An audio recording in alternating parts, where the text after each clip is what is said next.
Yo, what's up everyone? My name is Dom and we're talking about unusual options activity.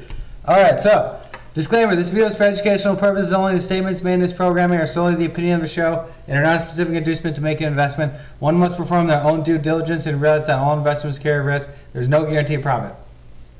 Alright, so, first one I want to bring up is Square, SQ. Now this is a digital payments platform. They also have an app that competes with Venmo called the Cash App. A lot of people say that, you know, a lot of value of Square is built from Cash App.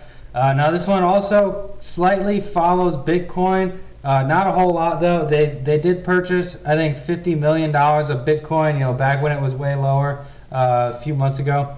So, you know, some people kind of, you know, this one does follow Bitcoin a little bit. Not really though. It's just something to keep in mind that, you know, they do have a lot of Bitcoin on their balance sheets. You know, Bitcoin is tanking. You know, this one might not have the best of days.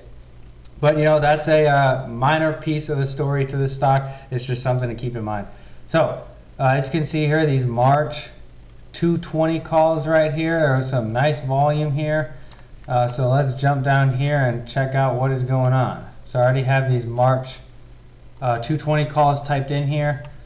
And you got to go down here to find this trade here. So here we go. At approximately 8:20 a.m. I'm on Mountain Time, so you got to remember that. Somebody came in here. These are all at the same time here. These 8:20:49 orders. Oops. Yeah, so right about from here to about here. I think this is all the same person coming in here. If you add these up, I think it's around $500. These options, it says here they're $17.35. Remember, you multiply it by 100 because every option contract is 100 shares. Kind of weird, just something you get used to once you trade these things for a while. So these options aren't cheap. They're $1,700 and we're going out to March. The 220 strike call, so kind of at the money call. We're giving ourselves about, you know, a couple months here for this trade to work. I like the time frame. I like the stock. And let's check out the chart. Now this has kind of been a little bit of a COVID play here. You know, digital payments is kind of like PayPal. So, you know, along with PayPal, Square has just been rocketing higher. We've, you know, traded this one a couple times. So as you can see here, you know, it's had a big run from 85 down to 32, you know, all the way up to about 250. And, you know, as you can see here, this one's kind of been fading out here, and it's right at this purple line, which is the 50-day moving average. If you don't know the 50-day moving average, this is just, you know, an indicator for momentum. It's just a 50-period moving average of the last 50 days. So it takes, you know, 50 days back, averages it out, plots down a point right here.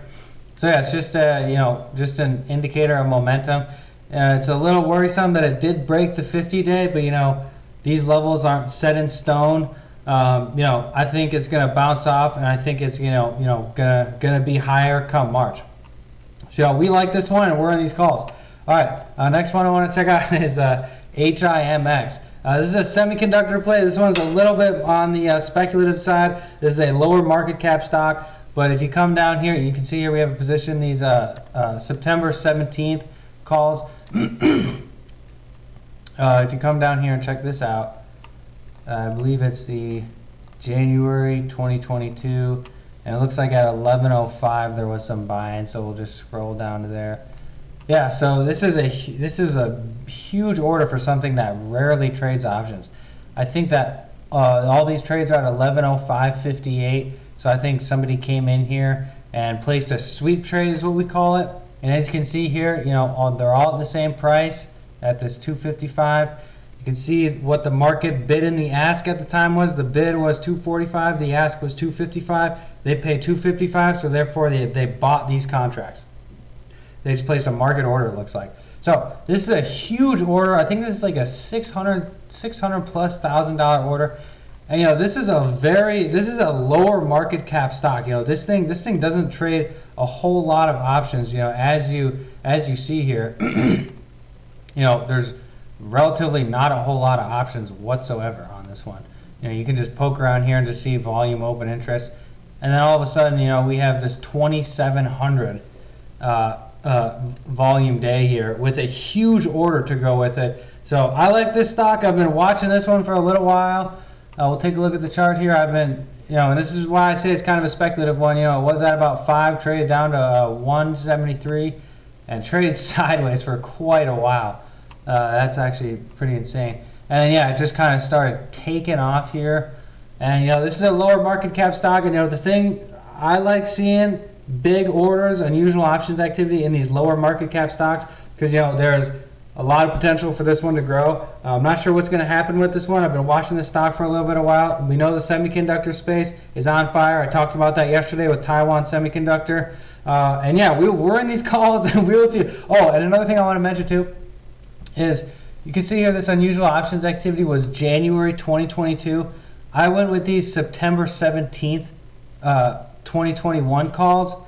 The reason for that was because when this person, I saw this order, and then this, you know, this person placed this big order. I saw it. You know, sometimes when somebody comes in and places a huge order, you know, when there's not a whole lot of options traded, you know, sometimes, you know, that'll cause a lot of demand for that option. So, you know, these option contracts just got like insanely bid up, and I recognize that, and that's something else you have to recognize. You know, I recognize that, you know, they just paid, I think it was $225, and then all of a sudden these options were at $270, and the stock didn't even change price at all. And that's because this person came in, had a huge order, spiked the implied volatility because of the demand. They came in and bought like 2,000 of these contracts or something like that. So that spiked the demand, so people were able to charge more for them. I've made that mistake before. I've been a sucker to that mistake. So, you know, going out to September 17th is still plenty of time. You know, still 7, 8, 9 months away. And I just went with these, you know, they went with the 10 strike calls here. I just went with the 10 strike calls here. And I'm still giving myself plenty of time here. But I was not a sucker to that, you know, these options getting bid up. You always have to recognize when an option's getting bid up and, you know, just go for another option or go for a different strike. Here, there's not really a whole lot of different strikes. I didn't want to get a 15 strike. That's pretty far out. So I just went with the September 17th, and, you know, I'm happy with those. And we'll see what happens. We're in these calls. So, all right, everyone, thanks to everyone who's been subscribing. Really appreciate it. Make sure to leave a comment down below if you got a question or just comments in general. Make sure to share this channel with a friend. And, yeah, we can get this channel going. We can all share our trades, and we can make this a, you know, good little place where we can come together and share what we're all learning. So, thanks to everyone who's been subscribing. Keep it up, and we'll see you in the next one.